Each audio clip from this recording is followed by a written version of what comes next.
Good morning students. आज steel structure की class में बीम चैप्टर के न्यूमेरिकल्स सॉल्व किए जाएंगे। देखिए, बीम के क्वेश्चंस कैसे आते हैं। बीम में क्या करना है, हमें इसके लोड, मोमेंट, शियर फोर्स ये सब निकालने के बाद इनको क्या करना है, चेक कर लेना है कि ये सब शियर में, बेंडिंग मोमेंट में, डिफ्लेक्शन में सही है कि नहीं है। देखिए, न्यूमेरिकल के थ्रू इसको समझा जाएगा। क्वेश्चन कैसा है, 7.5 मीटर प्रभावी विस्तृत के पार्श्विक आबद्ध धरण के लिए एक आई खंड का चयन कीजिए। ठीक है, एक आई खंड का क्या करना है, चयन करना है। धरण पर अपने भार सहित, धरण पर अपने भार सहित क्या है, 22 किलो न्यूटन पर मीटर का एक समान वितरित भार आ रहा है।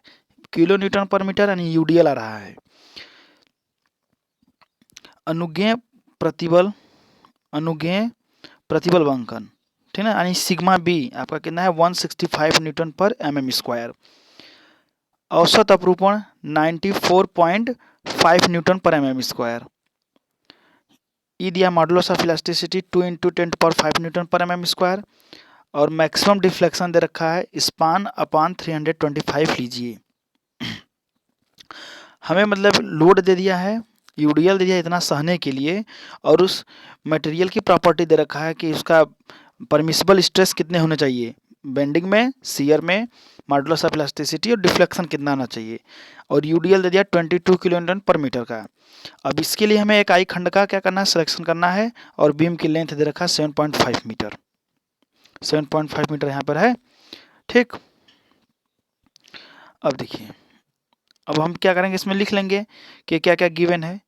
लेंथ गिवन है 7.5 मीटर, यूडीएल है स्मॉल डब्ल्यू 22 किलो न्यूटन पर मीटर। मैक्सिमम बेंडिंग मोमेंट निकालते हैं कैसे, सिंपली सपोर्टेड बीम के लिए WL²/8, तो 22 × 7.5 का होल स्क्वायर अपॉन 8, तो आ जाता है आपका 1.5 kilo newton, 154.68 kilo newton metre.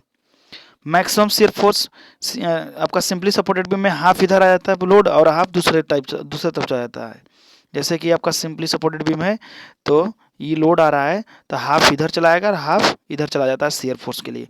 तो V कितना हो जाता है, WL/2। चूंकि W/2 होता है कैपिटल W/2, लेकिन यहाँ पे स्मॉल w यानी यूडीएल दिया है, इसलिए WL/2 कर लेते हैं। 22 × 7.5/2, तो आता है हमारे पास 82.5 किलो न्यूटन। ठीक है, अब देखिए सिग्मा बी दे रखा है इसने 165 न्यूटन पर mm स्क्वायर। ये क्या है, मैक्सिमम परमिसिबल बेंडिंग स्ट्रेस है। मैक्सिमम नहीं, एवरेज या शियर स्ट्रेस है, परमिसिबल शियर स्ट्रेस कितना है, 94.5 न्यूटन पर mm स्क्वायर। और डिफ्लेक्शन कितना है, स्पान अपॉन 325, तो 7.5 × 1000, ये मीटर में तो mm में, अपॉन 325, 23.07 mm ये आपका है डिफ्लेक्शन के लिए। इतना तक परमिसिबल है, ठीक है ना, इतना तक परमिसिबल है डिफ्लेक्शन 23.07 mm। तो हम देखिए मॉडुलस, अब सेक्शन मॉडुलस निकाल लेंगे। हमारे पास फार्मूला होता है sigma B is equal to m/z। तो यहाँ से z निकालेंगे m/सिग्मा बी। मोमेंट हमने वहाँ पे निकाल रखा है, यहाँ पे 154.68 यहाँ पे है ना, किलो न्यूटन मीटर। तो अब क्या होगा, 154.68 किलो न्यूटन के लिए 1000 का मल्टीप्लाई करेंगे, न्यूटन में चेंज हो जाएगा। मीटर है, mm में चेंज करना है, 1000 का मल्टीप्लाई करेंगे तो mm में हो जाएगा। ठीक, तो ये 154.68 × 1000 × 1000 एक न्यूटन में, न्यूटन के लिए, ये mm के लिए। अपन सिग्मा बी के वैल्यू यहाँ पे दिया ही है 165 न्यूटन पर mm स्क्वायर, तो 165 यहाँ पर आ गया। तो z की वैल्यू आती है 937.45 × 10³ mm³। ये चीज़ निकाल लिया। अब देखिए ये डिजाइन जब करते हैं तो हम ये करते हैं कि डिफ्लेक्शन सेफ्टी पर्पज से डिफ्लेक्शन के लिए जो गहराई आती है वो लेते हैं, जो बीम की गहराई है, कि डिफ्लेक्शन कम से कम आए।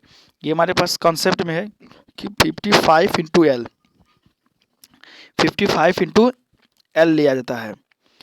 तो अब आपके डी डेप्थ कितना हो जाएगा बीम का, 55 इंटू 7.5, तो डी इजिकल टू हो जाएगा 412.5 mm। अब 412.5 mm बीम की गहराई।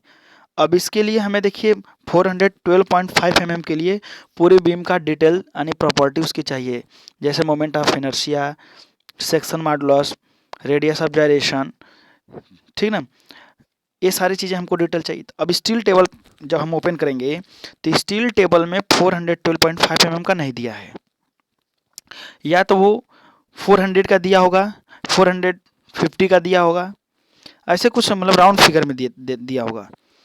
तो हम क्या करेंगे कि अब इससे कम तो लेंगे नहीं, क्योंकि इतना हमको मस्ट है, चाहिए ही चाहिए, तो हम इससे बढ़ा के ले लेंगे। तो इससे आगे वाला नंबर अगर स्टील टेबल में देखा जाएगा, इससे हमारा सेक्शन फेल भी नहीं होता है, तो इससे आगे बढ़ा लेंगे हम लोग डी इजिकल टू 450 mm। अब देखिए इसके लिए हम 500 भी नहीं ले सकते, क्योंकि हमारा सेक्शन अनइकोनॉमिकल हो जाएगा। तो डेप्थ 450 mm लेंगे, तो इसके लिए क्या टैग करेंगे, ISLB 450, ठीक। ISMB भी ले सकते हैं, ISHB भी ले सकते हैं, लेकिन क्या है कि लोड हमारे पास 22 kN/m का है, लोड कम है, इसलिए हम लाइट बीम लेंगे। मीडियम और हैवी बीम लेंगे तो अनइकोनॉमिकल सेक्शन हो जाएगा हमारे लिए, लोड बियर तो कर ही लेगा, उससे अधिक का भी लोड बियर कर लेगा, लेकिन अनइकोनॉमिकल सेक्शन हो जाएंगे, ठीक है। तो हम क्या सेलेक्ट करेंगे, ISLB ही 100 और 450 क्या शो कर रहा है यहाँ पे, डेप्थ जो हमने यहाँ पे लिया, ठीक। और ISMB क्या होता है, मीडियम साइज बीम, और ISHB क्या होता है, हैवी बीम। जब लोड बड़े ज़्यादा अधिक होते हैं तब ISHB और ISMB लेते हैं, ठीक है। अब इसका सारा डिटेल लिखेंगे, देखिए अब ISLB 450 का भार पर मीटर, ये भार पर मीटर कितना है, 0.653 किलोन्यूटन, ठीक ना, 0.653 किलोन्यूटन भार आ रहा है इसका।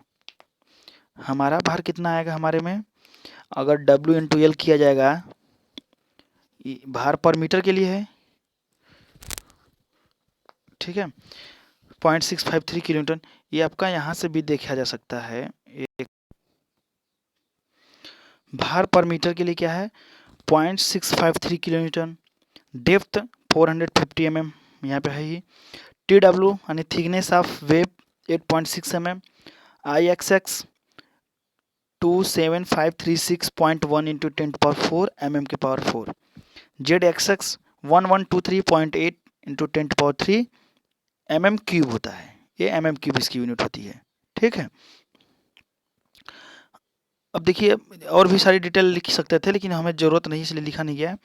अब देखिए इसको हम चेक कर लेंगे, किस में चेक करना है, बेंडिंग में स्ट्रेस में चेक करना है, शियर स्ट्रेस में चेक करना है, और डिफ्लेक्शन में चेक करना है। तो चेक फॉर सेफ्टी के लिए फर्स्ट में आएंगे हम लोग maximum bending stress, sigma B is equal to क्या होता है, M/Z। M हमारा पास आया हुआ था पहले ही 154.68, देखिए यहाँ पे आपको यहाँ से निकाला गया था ना, यहाँ पे 154.68 किलोन्यूटन मीटर यहाँ पे निकला गया है। तो यहाँ पे आएंगे क्या है 154.68। जेड कितना है यहाँ से, ये जेड हमारे पास जो सेक्शन मॉडुलस इसका होना चाहिए 1123.8 × 10⁻³ mm³।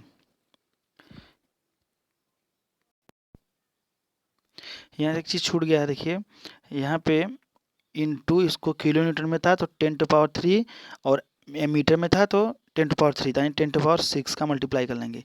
154.68 × 10⁻6 अपॉन आपका 1123.8 × 10⁻³ इससे डिवाइड करेंगे तो हमारे पास क्या आएगा 137.6, ठीक, इतना आ गया सिग्मा बी की वैल्यू। और सिग्मा बी की वैल्यू हमारे पास परमिसिबल वाली कितनी है 165, ठीक है, Nm²।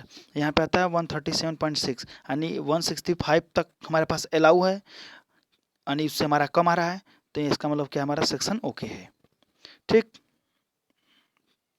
अब हम क्या करेंगे, एवरेज शियर स्ट्रेस चेक करेंगे। तो tau V equal to V upon D × TW, ये जितने फार्मूले हैं ये फार्मूले आपको इसके फर्स्ट लेक्चर में पढ़ा दिया गया है। Tau V is equal to V upon D into T W. T W की भी वैल्यू मालूम है, डी भी मालूम है, वी भी मालूम है। वी हमारे पास कहाँ पे है, हमने यहाँ पे पहले ही निकाल चुके हैं। यहाँ पे maximum C F force V is equal to W L into W L by 2 यानी 82.5 किलो न्यूटन यहाँ पे है, यहाँ पे आएंगे। तो v इजिकल टू क्या है 82.5 इंटू 10⁻³ किलो न्यूटन था, तो न्यूटन में चेंज कर लिया। d था 450 mm, टी डब्ल्यू यहाँ पे आया है 8.6 mm, यहाँ से 8.6 mm। अब इनको सॉल्व किया गया तो आया हमारे पास आंसर 21.32 न्यूटन आया, न्यूटन पर mm स्क्वायर। और यहाँ पे हमारे पास परमिसिबल कितना है, टाउ वी परमिसिबल हमारे पास 94.5 न्यूटन पर mm स्क्वायर, इतना हमारे पास परमिसिबल है। ठीक, और हमारे पास जो आया है वो कम है, तो इसका मतलब क्या है, सेक्शन ये ओके है। ठीक, अब उसके बाद हम चेक करेंगे डिफ्लेक्शन में। सिंपली सपोर्टेड बीम के लिए डिफ्लेक्शन का फार्मूला होता है 5/384 WL3/EI। ठीक है, तो अब आते हैं हम लोग यहाँ पे 5 इंटू डब्ल्यू की वैल्यू क्या है 165 इंटू 10⁻³ इंटू एल की वैल्यू क्या है 7.5 के पावर 3 इंटू 10⁻9। 7.5 इंटू 10⁻³ होता है, तो उसका भी 3 का 9 हो जाएगा, एक क्यूब हो जाएगा। और 384 या ई की वैल्यू 2 इंटू 10⁻5, आई की वैल्यू 27536.1 इंटू 10⁻4। ठीक है, तो यहाँ से डिफ्लेक्शन की जो वैल्यू आती है 16.45 mm, 16.45 mm। और हमारे पास परमिसिबल कितनी है, स्पान अपन 325 से निकाले थे ना, तो 23.07 mm आया था यहाँ पे, 23.47। देखिए यहाँ पे 23.07 mm यहाँ पे आया ना, तो इतना हमारे पास परमिसिबल है। तो इतना के लिए हम क्या करेंगे, चेक करेंगे। तो इतना से हमारा क्या है 23.07 से कम है, तो इसका मतलब यहाँ भी सेक्शन क्या है हमारे पास ओके है। ठीक, तो यहाँ से ओके, तो यही तीनों चीज़ में अगर हमारा ओके हो गया बीम, तो हमने जो सेलेक्ट किया है ISLB 450, यही सेक्शन लेकर के हम अपना क्या करेंगे, बीम मतलब यूज़ करेंगे, डिजाइन करेंगे। ठीक, यहाँ पे हमारा बीम ओके है। एक बात यहाँ पे ध्यान दीजिए, यहाँ पे जो इसने 165 लिया है, यहाँ पे 165 डब्ल्यू, एक कैपिटल डब्ल्यू है, तो कैपिटल डब्ल्यू क्या होता है, स्मॉल डब्ल्यू इंटू एल। तो इसने क्या किया है 22 में लेंथ का पहले मल्टीप्लाई कर लिया 7.5 का। ठीक है, 7.5 का इसने क्या किया है, पहले मल्टीप्लाई कर लिया, करके दिखाते रहे। अभी आपका 22 किलो न्यूटन पर मीटर था, इंटू 7.5 करेंगे तो 165 आ जाएगा किलो न्यूटन। तो यहाँ पे कैपिटल डब्ल्यू जब इसने रखा है, तो कैपिटल डब्ल्यू के लिए क्या होगा, कैपिटल डब्ल्यू यहाँ पे तो स्मॉल डब्ल्यू रखते हैं, तो स्मॉल डब्ल्यू रखते हैं तो 7.5 का मल्टीप्लाई करना होता है, लेकिन यहाँ पे कैपिटल डब्ल्यू रखा गया है, तो पहले इसे क्या करेंगे 22 इंटू 7.5 का मल्टीप्लाई कर लेंगे, तो हो जाएगा हमारे पास 165। ठीक है, तो 165 इंटू 10⁻3, एक किलो न्यूटन था तो ये न्यूटन में हो जाता, 10⁻3 से न्यूटन में हो गया। और बाकी एल क्यूब है, तो एल क्यूब के लिए 7.5 का क्यूब इंटू 10⁻9, क्योंकि 7.5 क्या है मीटर में है, तो mm में चेंज करने के लिए 10⁻3 करते हैं, तो उसका भी होल क्यूब करेंगे तो 3 3 या 9 हो जाएगा यहाँ पे। ठीक, सॉल्व करने पर 16.45 mm आएगा। तीनों में चेक करके हमारे बीम को बताना होता है कि ओके, अगर इसमें अगर फेलियर हो जाता है, सब जगह लेस देन आया, अगर किसी एक में भी ग्रेटर आ जाता है, यानी आपका जो परमिसिबल से ज़्यादा हो गया, तब उसके लिए क्या करते, फिर से सिलेक्ट करते। ISLB 450 था, नहीं ज़्यादा हो गया, तो अब क्या करते हैं उससे, अरे कम हो जाएगा ना उस पर, तो अब क्या करते फिर अधिक का लेते हैं, ISLB 500 ले लेते हैं। ठीक है, तो ऐसे ही चेक करते जाएंगे और लगाते जाएंगे। बिल्कुल, अब इन्हीं कॉन्सेप्ट पे न्यूमेरिकल्स हैं, कुछ ही आप लोग लगाइए, बाकी हम आगे वीडियो बना करके आप लोगों को भेजते हैं। ओके, धन्यवाद।